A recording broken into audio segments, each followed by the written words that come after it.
अरे राम राम जी। ताऊ की खरी खरी में आप सब लोगों का घना घना स्वागत है। भाई मौसम की गर्मी का तो ताऊ को समझ में ना आ रहा, इसलिए ज्यादा टाइम वेस्ट ना करते हुए शुरू करी जावे ताऊ की खरी खरी। भाई आपके ताऊ को एक बात ना समझ आवे है, यू पाकिस्तान और भारत के नेता यूं तो आपस में एक दूसरे को गाली देते दिखाई दे रहे हैं, दोनों एक दूसरे से खूब लड़े हैं। पर एक मामला यह हुआ कि आपके ताऊ को लगा कि भाई चाहे हिंदुस्तान हो चाहे पाकिस्तान, नेता तो दोनों तरफ के एक से हैं। अब आप यूं पूछोगे ये क्या हुआ? भाई आपको पहले मैं प्रणब मुखर्जी के बारे में बताऊं। भाई देश में महंगाई बढ़े जा रही थी, जब कोई पूछता था तो माननीय वित्त मंत्री महोदय कहते थे कि भाई 1-2 महीने में महंगाई कम हो जाएगी, पर महंगाई कम होने का नाम ना ले रही थी। फिर कोई पूछे था तो फिर 2 महीने का टाइम ले लेते थे। भाई ये 2-2 महीने करते करते प्रणब मुखर्जी की वित्त मंत्री की कुर्सी चली गई।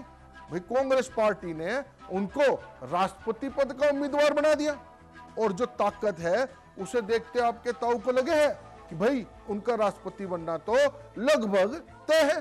भाई अगर कोई चमत्कार न हो जावे। Very last day in the ministry is not the time to open any new dialogue.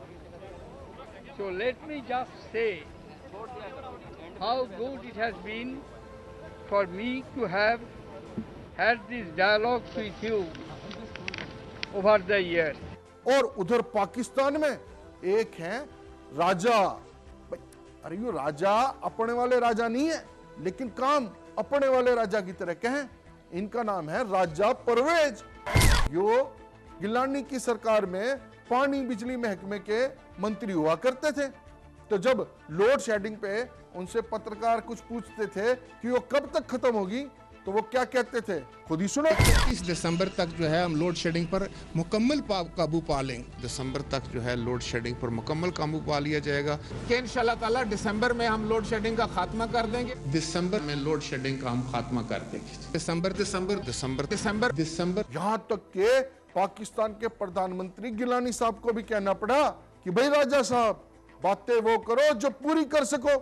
मैंने कहा है कि आप जितना ज़्यादा कहेंगे कि जी हम दिसंबर के आखिर तक ख़त्म कर देंगे, उतना ही आपको सवालात ज़्यादा होंगे, इसलिए आप डेडलाइन बिल्कुल ना दें। तो भैया लोड शेडिंग का काम तो इनसे हुआ ना, और पाकिस्तान में इनको सरकार ने क्या बना दिया, प्रधानमंत्री पद का ऑफर कर दिया, और अब यूं बन गए प्रधानमंत्री।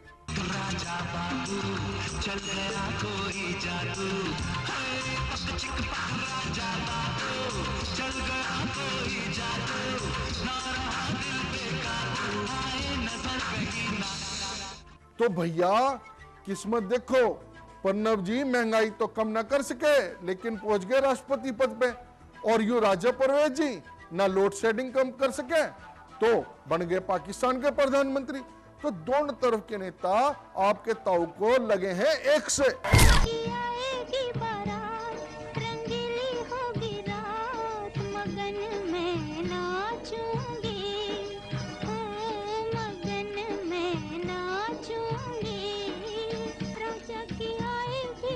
भाई आपके ताऊ को यो देख के घना दुख हो रहा है। जब तक प्रणब दा वित्त मंत्री थे तो किसी की मजाल ना थी कि उनके उठाए निर्णयों पर कोई क्वेश्चन कर सके, कोई उंगली उठा सके। और जैसे ही वित्त मंत्रालय उनके हाथ से गया, प्रधानमंत्री जी के हाथ में आया, तो रोज उन्हीं की पार्टी वाले लठ बजाने में लग रहे हैं और बताने में लग रहे हैं कि प्रणब जी वित्त मंत्री के तौर पर बड़े अच्छे ना थे। भाई आपका ताऊ पूछे, जब ये वित्त मंत्री अच्छे ना थे तो क्यों सोचकर तुमने इन्हें राष्ट्रपति पद का उम्मीदवार बना दिया? क्या पब्लिक को बेवकूफ समझो? चलो इस बात पर तो फैसला होगा बाद में। ताऊ लेगा अभी खरी खरी में एक ब्रेक, और ब्रेक के बाद ताऊ आपको मिलाएगा एक खास मेहमान से। कौन है वो? इसको देखने के लिए देखते रहो, सुनते रहो ताऊ की खरी खरी।